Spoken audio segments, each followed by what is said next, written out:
Hello everyone, I am looking at Fallout 76 the beta.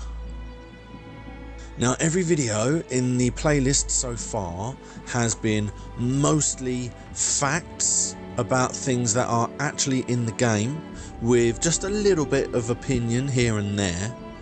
This video is 100% what I think of the game. Whether it's good, whether it's bad, the things I like, the things I dislike. This is not going to be about any physical glitches I found in the game. That is a separate video. And the main reason I've separated them is because, in my personal opinion, I said this in the intro, I have played a lot of betas. And a lot of the time, the beta is for glitch and bug finding. It is not to change any major elements of the game itself. So most of the game will actually remain as it is once it's physically released. So my opinion on that shouldn't necessarily change anything, whereas the glitches probably need to be looked at. So that's a separate video.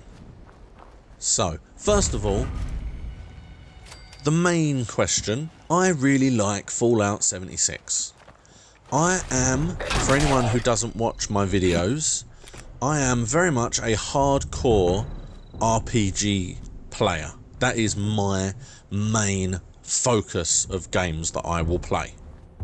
But I'm going to be honest, somewhat concerned when they announced Fallout 76, because I don't mind RPGs, I don't mind MMOs,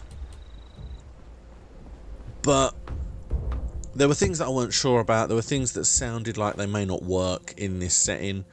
If we're being honest, none of my issues really were there.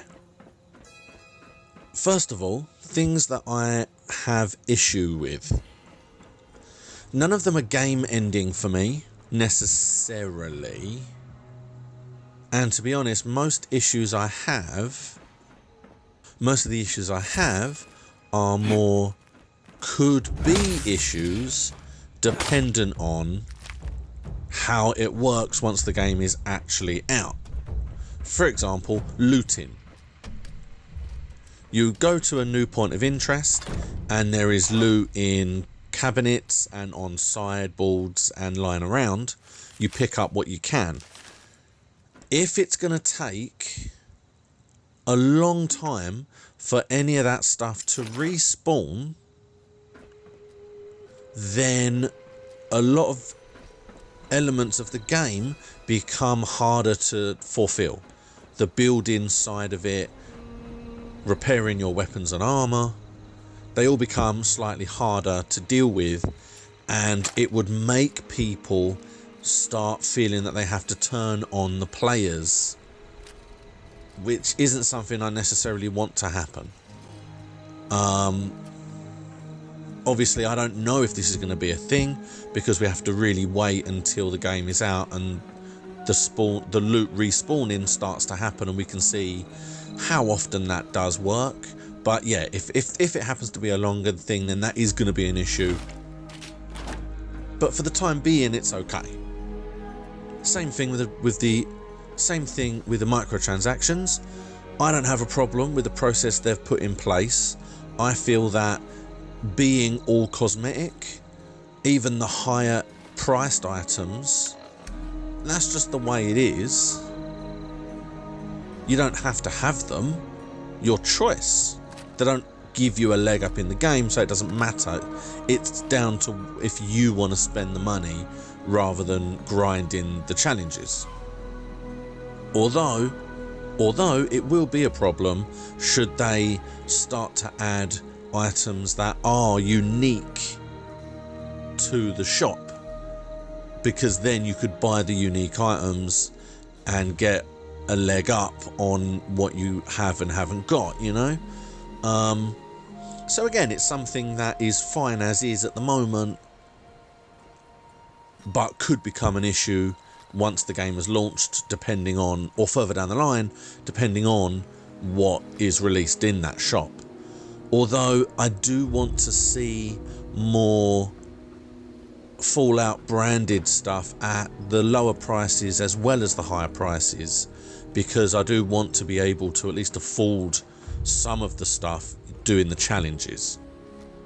But other than those two things, there is only one real issue that I have, and it is an issue for me that is annoying to start with, but could become something that stops me playing the game as I choose to play it, and that is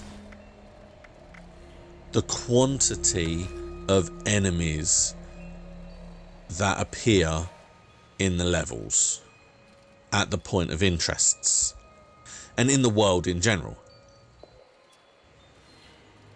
Now, I very much like to play solo.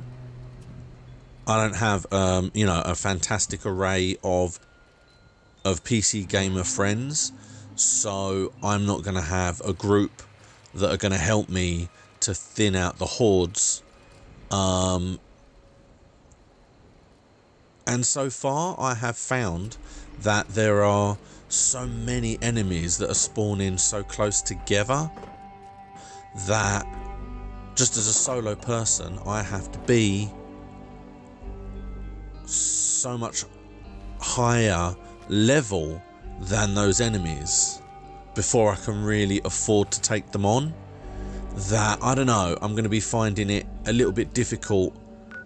I'm going to be a couple of levels higher than I should be in the respective areas, just because I really don't have the ability to do it on my own at the same level.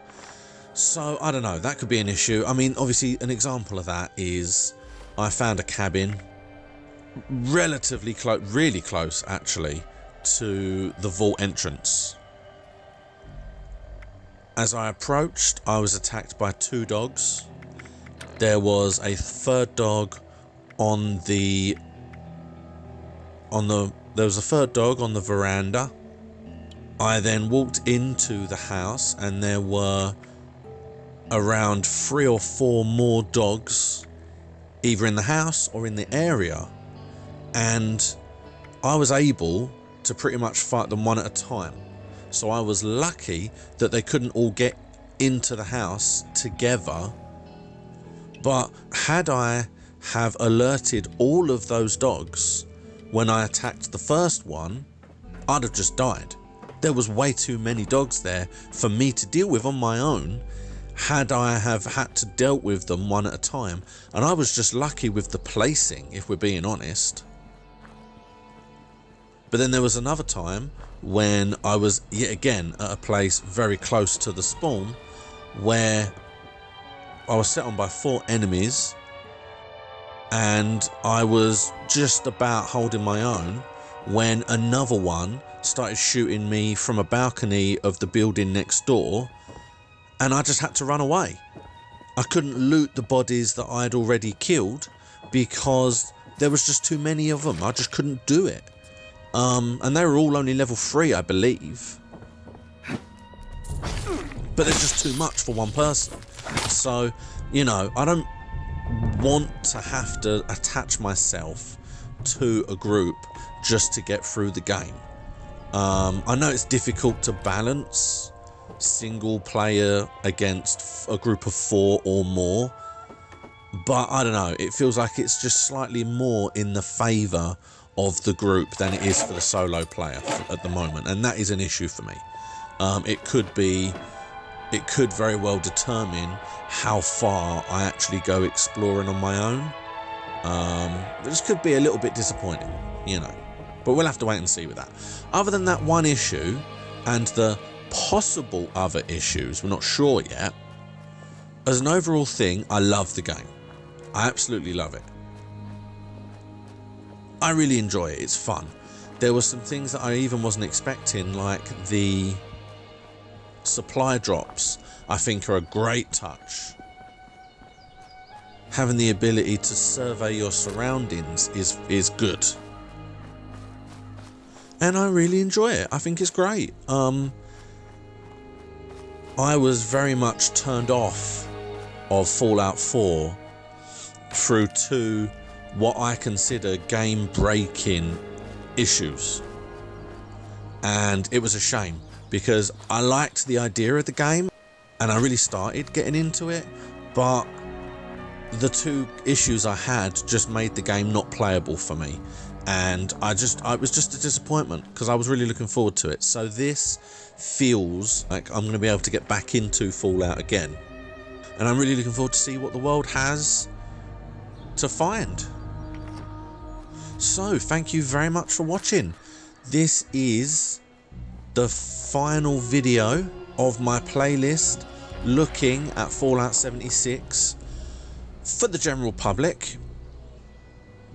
There is going to be one more video, but it is largely just the glitches within the game, and that's more for the Bethesda studios than anyone generally, but you're more than welcome to have a look, obviously, if you want. Thank you so much for watching all my videos.